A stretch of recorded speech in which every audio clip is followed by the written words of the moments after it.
All right, everyone, welcome back.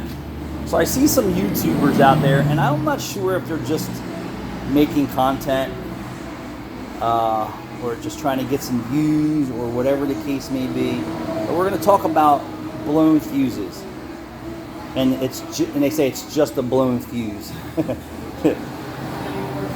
There is circumstances. We're just going to give you a scenario like your cell phone charger or your USB port and things like that. A very delicate circuit.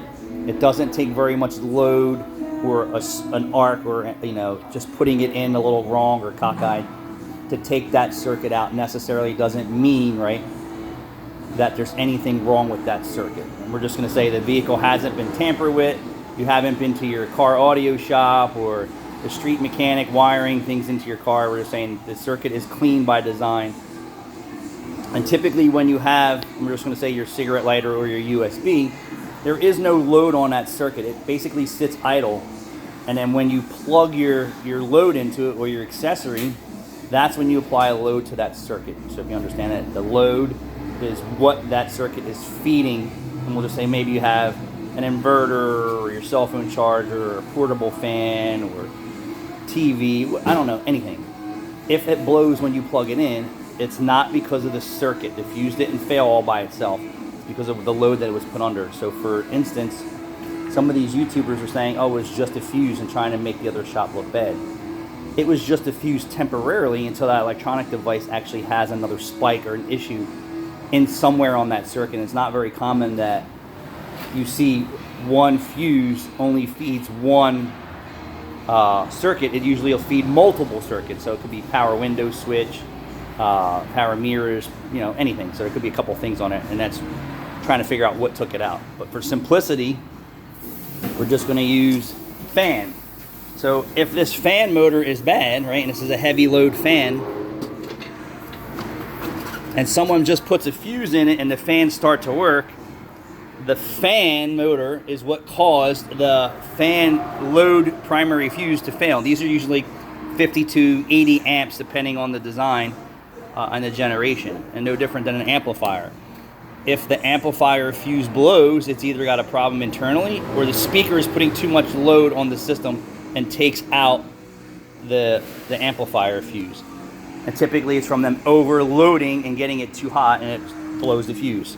If there's too much resistance in the motor, then there's too much load on the circuit, and that heat goes back to that fuse or that spike of a short to ground or short to positive, whatever it is, and it blows that fuse. So I've seen some YouTubers saying, oh, it's just a fuse.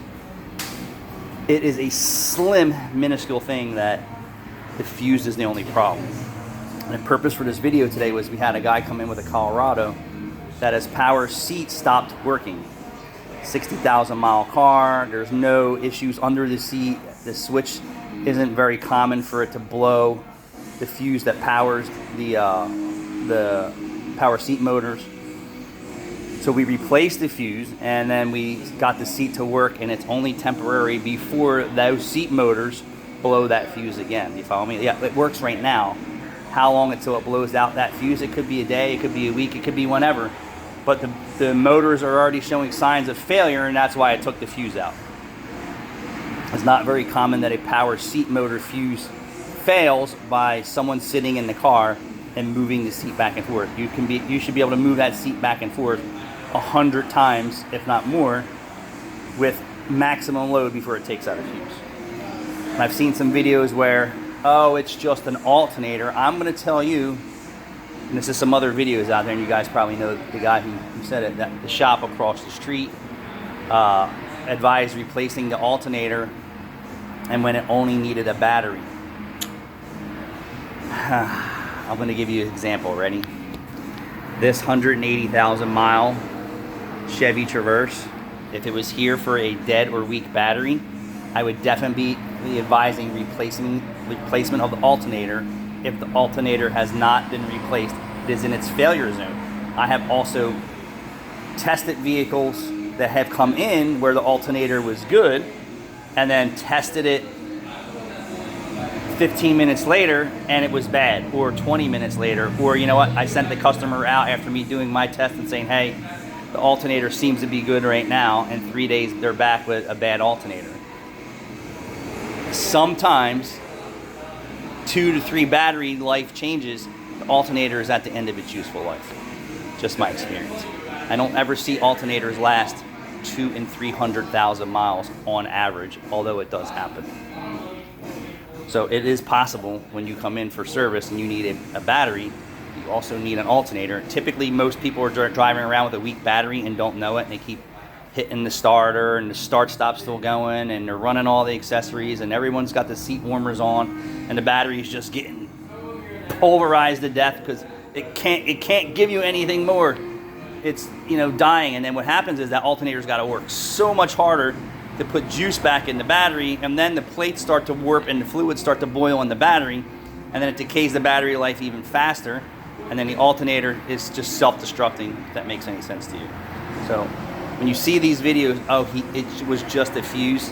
Yeah, if it was your USB accessory phone charger, or your cigarette lighter, or your 12-volt adapter, or things like that, typically it is just usually a blown fuse. But whatever you're plugging into or using for that load on that circuit is typically the problem. That makes sense to you. But this guy who was here this morning went to 2 other shops and said they don't do seats. Okay, well, it's not that hard. Check the fuse, okay? The fuse is blown, okay, what's on that circuit? The seats. It's not really that involved. Mercedes, it could get involved. BMW, comfort control modules and seat modules and all this other stuff. But this is basically a plain Jane stripped down Colorado work truck. It was pretty simple, so I was kind of shocked and pleased that he came here for service when we have nothing else to do here on a Tuesday morning, which kind of stinks for us. But yeah, so anybody else there who's in our field that can support what I'm saying, it would be nice to hear from you guys. It's like I said, if there is a blown fuse, and I'll give you another example. If you have a purge valve or a vent valve that has a blown fuse, what blew the fuse, right? You got to think about that. So what's on that circuit? Is it just the purge valve? Is it the purge and vent? So one of them shorted out, or a wire got pinched, or short to ground, or short to positive, or something got full of water and took it out. So I come across that too. It's like, all right, test the purge, test the system, check for voltage, got no voltage, go up, change the fuse, got voltage to the circuit, go back to the load of the circuit, and that's shorted or dead. Thanks for watching. Ooh.